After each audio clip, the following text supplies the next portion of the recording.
But we haven't really talked about this. These are those ECW reunion shows of '05. A good time to be an ECW original. It was fun. Yeah, I loved going on tour. When I say on tour, we did like six or Well, seven. we're looking at November Rain, Shane versus Gary Wolfe Gary. in a dog collar match. And this was the November 5th show at the arena. September 17th was at the Golden Dome, and September 16th was in Cleveland. Mm-hmm. It's a little tour, Yeah, a couple of places. Yeah. Oh, and we talked about Cleveland with Meanie when he did the little pop in, right? Didn't he mention Cleveland? Oh, that's when he farted in the lady's car. Yeah. Oh my gosh! All right, so these shows, Shane basically was on a crusade. And it was a great concept because for the most part, everybody was still around and active. So it was pretty good timing. I wasn't there, obviously, so you'd have to attest to me the response in the buildings. What was it like at those three different places? First of all, we were kind of hoping that this would take off, and we were, going to get like so many more bookings out of it. Not saying a new Fed was going to be born or anything like that, but like a traveling show, like Barnum and Bailey. Yeah, we were circus clowns. Yeah, pretty much. We're carnies, if you will. We just, I think Shane was hopeful that we would get more out of it than we did. And so as workers, we were looking forward to doing more dates, and we all thought that it was going to be bigger than it was. But the reception that we got, especially at the Monaca in Pittsburgh, like off the charts, like people love nostalgia. And back then, we're going back 15 years, we were still able to go. We weren't that old. It was just three or 4 years after we folded. So we were still able to work and give them the ECW that they remember. And the reception was great. And people, I remember after the Friday show, that Friday night, the first one that he did, the Hardcore Homecoming. Yeah. I remember staying afterwards, and we did a Q&A on the stage. And everybody stayed for it. And we stayed, we were answering questions at like 1-2 o'clock in the morning. This was after the show was over with. And everybody stayed, and everybody just kept asking questions. And, and it was just, I was overwhelmed. You know what I mean? And I think it's on video. I think if you have that, the set, you'll see that you see the Q&A part. And, just the people just loved it. They were eating it up, So the documentary that went along with it was phenomenal, and they threw a bunch of extras on those DVDs. We were filling the void that was left when the company folded. Right. Not everybody was able to be there, obviously, because the WWE had a lot of people at that point. They had a lot of people-ish. They had Tommy. They had RVD. Who else did they have? They had Taz, so they had a couple essentials, but I'm just looking up and down. Sabu, Sandman, Jerry Lynn, Shane, it's still a pretty good nucleus of the guys and the Dudleys. Dudleys were on their way to TNA. Sabu was just in TNA. All these guys were pretty much still on TV. Spike Dudley was in WWE pretty much like 2 months before this.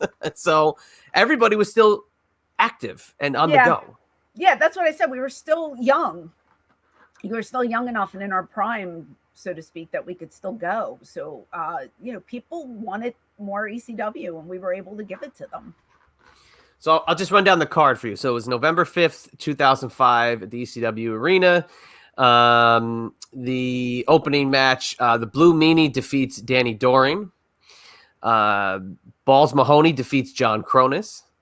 Matt Hyson, a.k.a. Spike Dudley, defeats C.W. Anderson. There goes when WWE went on the crusade of nobody was to have any bit of a name similar to what they now own with the ECW trademarks. the Taipei Death rematch between Axel and Ian Rotten. Pitbull won versus Shane. We're going to talk about that. Team 3D, Brother Ray and Brother Devon versus Sabu and Terry Funk. In an interesting one, it's also a dog collar match. So it's back-to-back dog collar matches. Why not? What's up with that? Can't do that. I didn't book it, sir. I don't know. I just showed up. And then the main event, steel cage match, Just Incredible with Dawn Marie against Jerry Lynn. So quite the powerhouse card there. Mm-hmm. Sure. Little note, the Dudleys match was not released on DVD because of TNA blocking that. And Todd Gordon and Terry Funk were inducted into the Hardcore Hall of Fame that night. Okay. Are you in the Hardcore Hall of Fame? I'm not, and I will never be. Oh, that's right. Duh. That's right. I'm okay with that. That's okay. Well, it's just your name hanging in a rafter in a building that right now nobody's been in for 6 months. It means nothing. Believe me, it means nothing. All right, so I just click on the play button here. This is in the DVD. There's Steven DeAngelis right there. In the DVD, Shane's music is a horrible dub of Perfect Strangers. Oh, okay. Now look at the two of you here in your mid-2000s glory. Yeah, right. Shane's hair is a color yellow in which I've never seen before in my life, and very spiky. Very spiky. We're still in love and we're still together. But let's see, but at this point, 99, 2000, so you're only like 6 or 7 years removed from the run. Yeah, 2005. How old was I? I don't even know. Watching the histrionics, a little butt slap. How old was I in 2005? 72, 82, 92, 2002? I was 33 years old here. Okay. 33. There we go. Shane's dead. He got a kiss and he's now dead. He's been dead so many times from my smooches. Now, I just say this while he takes the microphone. I'll just point a few things out about Shane. Shane wrestles in a t-shirt in all of these shows. Out of character for the franchise. Well, I think he thought he was out of shape. Yeah. So, but I'm saying out of character at this point. He wrestles in it now. Obviously, he's 55 years old. but if you ask him, he's 30.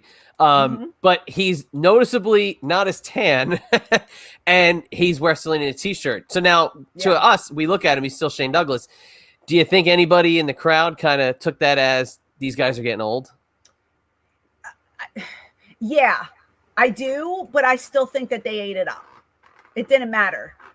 Yeah. We could have came out in wheelchairs and they would have been like, woo, this is great. I agree. Dub. Yes. Yeah, it didn't matter. It's the same crowd. You look in the front row. Nostalgia. There's, what's his name? Rob Zombie guy. You know, there's Vladimir, the super fan, the guy in the middle with the glasses.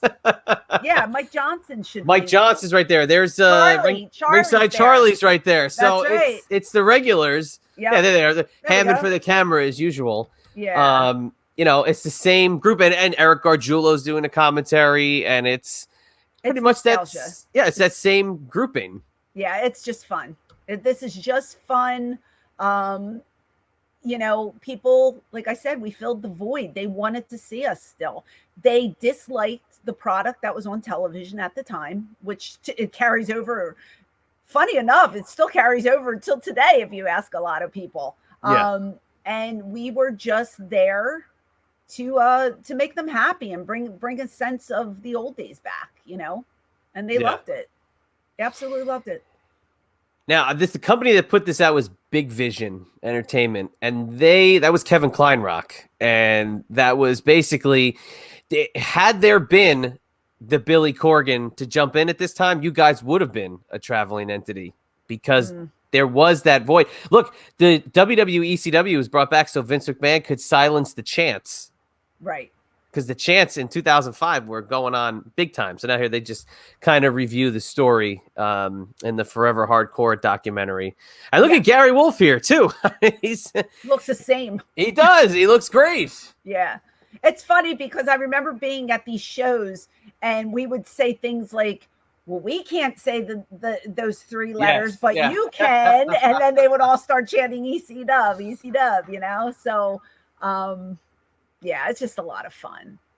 It's just a lot of fun. So 33 here. 33. And I mean, doing indies at this time, like where you at in between? I was all over the place doing indies. I didn't stop working. Once we went under, I was on the road constantly. I just kept working, working, working. I didn't stop working until I got married and got pregnant. And that's when I stopped, because I said, no, I have, I have a family now. I can't travel. And then when the kids got a certain age, then he said, go back out, because I was still getting calls years later. That's how over ECW is. People still want to see us. So this may also be the first time they did the dog collar match. I know they've done it since. And obviously the neck. It's all about the neck and Gary Wolfe with the neck. Right. But I think this was the first time.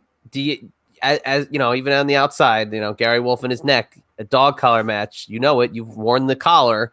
Oh yeah. You get like that little bit of fear something could happen to Gary Wolfe's neck, or I think Gary does. I think once you're hurt, you need to protect yourself as much as possible, and these guys, I mean, friends in and out of the ring, obviously, we're all friends, but Shane is going to protect him as much as possible. Right. There's certain ways to do things, and they've worked together enough to know how to work around injuries and whatnot. Right. So Shane's not going to do anything that's going to jeopardize Gary in this match. Friends in and outside of the ring, but there's still always that little bit of back and forth that they'll have about the night. And Gary said it, and I've heard Shane say it. Who did what, right or wrong? It's Gary still always going to be there. Yeah, but still, he said that on that. But I've heard things where he's kind of gone the other way. And Shane has gone the other way as well, saying, I did it right. It was his fault. And Gary will say, that's a lot of crap. He did it wrong. I did it right.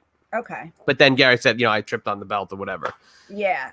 Gary blames both of them now, if you ask him. Yeah. Nowadays, a little bit of both of us. Who knows? Anytime somebody gets hurt, look, when I broke my pelvis, I didn't blame Bam Bam, right? I thought it was a careless throw by him, but I didn't blame him for it. You know what I mean? Hack guy. Give him the finger. He's the best. You take a risk when you go through those ropes and you're in the ring. Something bad could happen to you. It's part of the job. That's what you sign up for.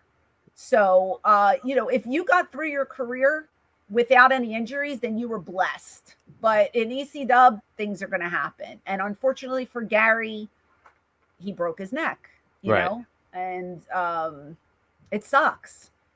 But he got color already, if you notice. Yeah, absolutely. Already on the outside for 2 seconds. And let me just say something. As a fan, those beers are not cheap. Somebody takes my full beer and uses it, I'm going to be pissed off. I want another $8 thing of beer. They are real pricey. They're pricey, and I used to skeeve. You know what a skeeve? These Italians don't know. I'm saying Italian people probably know it, but everybody else does not. Skeeve means you're grossed out by something, you don't like it or whatever. I would be so skeeved out when one of the boys would take a beer and drink out of it and then like spit it in. You're drinking out of someone else's cup who could have backwashed, their saliva's in. That is so disgusting. I never understood that concept, but it looked cool on TV. There was a big bearded chubby guy there. I thought that might have been a famous podcaster that's around these days. It kind of looked like him. Oh, really? I don't think it was him. I don't think it was him. Hey, where's Tony Khan floating around the stands here? I'm sure he was out there somewhere. I don't think I've ever met Tony Khan, to be honest with you, but I hear he's a huge ECW fan. I'm sure you probably met him, but it would just be like anybody else who you met at a meet and greet, because I'm sure he has your autograph somewhere in his house. Maybe. I don't know, but he doesn't follow me on Twitter or anything, so. Well, his main account might not follow you, but I don't know. His troll account does. Con Tony 1 might follow you on there. Maybe. Yeah, you meet so many people. I love the people who say to me, "Oh, I met you on January 8th, 1997. Do you remember that day? I was wearing a blue T-shirt." I'm like, dude, There, No. I've seen people share the pictures from those old meet and greets, or meeting you after a show or something like that. Yeah. And it's fascinating. And again, I can rattle off times I met ball players that I was a big fan of, and I can't remember. I can do it, because it was a great moment. But it's just so funny that that's like 25 years ago, and you've met hundreds of thousands of people. I know, and I don't want to offend. Oh, here we go. anybody. Oh, here we go. I'm like the Gary the Blood. Get off of me! Oh boy, he remembers. He remembers. That's the. I love you, Gary. I love you. Yeah, I'm like Shane. Pull the freaking chain, would you? Yeah, you don't want to offend any fans by saying no, I don't remember. So, oh yeah, but good Lord, that's a long time ago. I can't remember what I just ate. It has to be something like something has to have happened to you that day where like you got a flat tire on the way to the venue and you were late and oh my God, I was running so late that day. Thank you for reminding me of that day. I remember how anxious I was. Like it's something extra had to gotta be something like that. Yeah. I remember I worked a meet and greet in 2001 with Jerry the King Lawler at a place I used to work at. And if I went up to Jerry Lawler and told him about it, he would remember it. You want to know why? Sure. That's the day he found out he was getting divorced. Wow.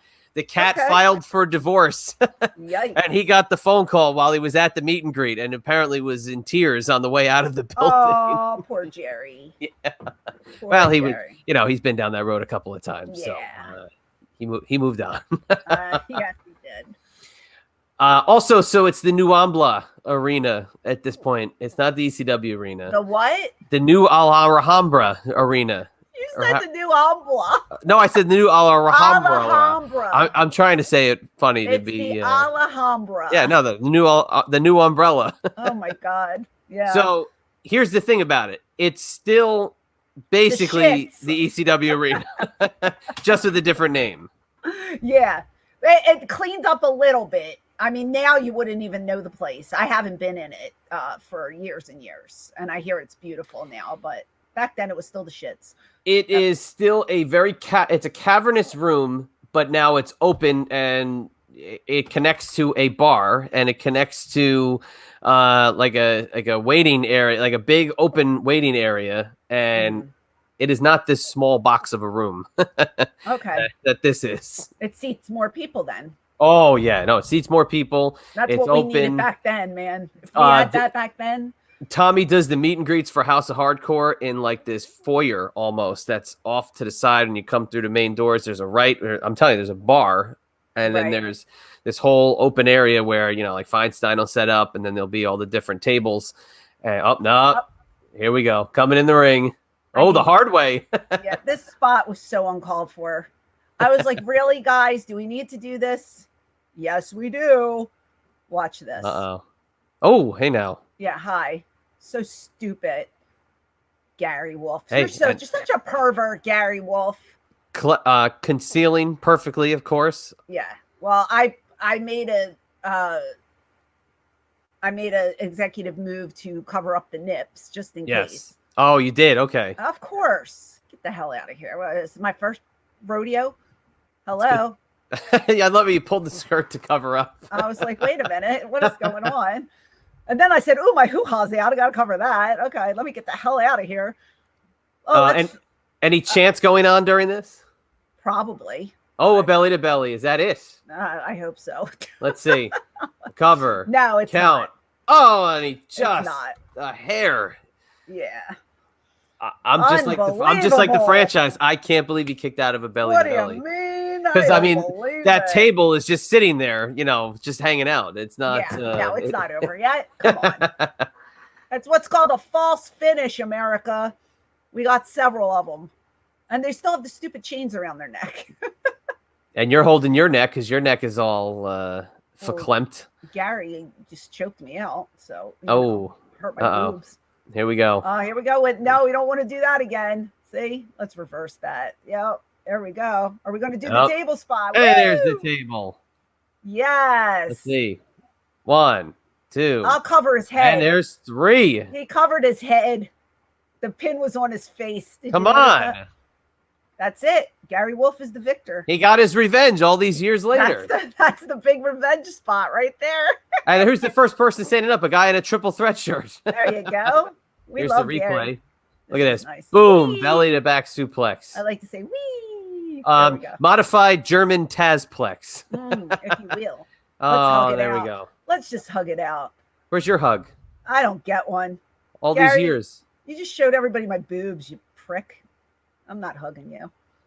I'll raise his hand now. There you go. And there's the end. That's just, it's just so much new fun. releases from Hardcore Homecoming. Yeah, all the shows that we never did. There you go. Or it's the same 3 shows just released on different DVDs. The big reunion tour that you missed. Sorry. But in the end, enjoyed. God, so fun. So fun. Let me say, I've said this so many times, getting together with these people who were my family, who are still I consider they're always going to be my family. I was on the road with them constantly for years and years and years. Any chance I get to see them is a holiday for me. So I loved this little tour that we went on. It was great. So much fun. Was this show rescheduled? Do you remember? Because the other 2 were back to back. Was this one purposely made for November? Because it's the same. It's essentially the same card for the most part. I mean, Gary Wolfe, Shane. I mean, it's everybody on this card kind of smashed in other matches in some way. Yeah. But was this rescheduled? November? Was it called November to Remember? Or it's November Rain, but it's November Rain. Whatever. It's just weird. They go September 16, 17, and then all the way in November. Yeah, I don't know what happened there. Maybe we lost the building in the middle of something. Maybe. Okay. That's very not so rare to happen. Something comes up, we couldn't get a building or whatever. So that might have happened. You and Shane at the Golden Dome, obviously huge response. But you can thank Smasher LeBlanc and Jermaine Jubilee for warming the crowd up for you guys in the opening match. Smasher is that who it was? It was Smasher LeBlanc defeats Jermaine Jubilee in the opening match of the night. Okay. So you can thank them. Hey, I missed that one. So thanks, guys. Appreciate it.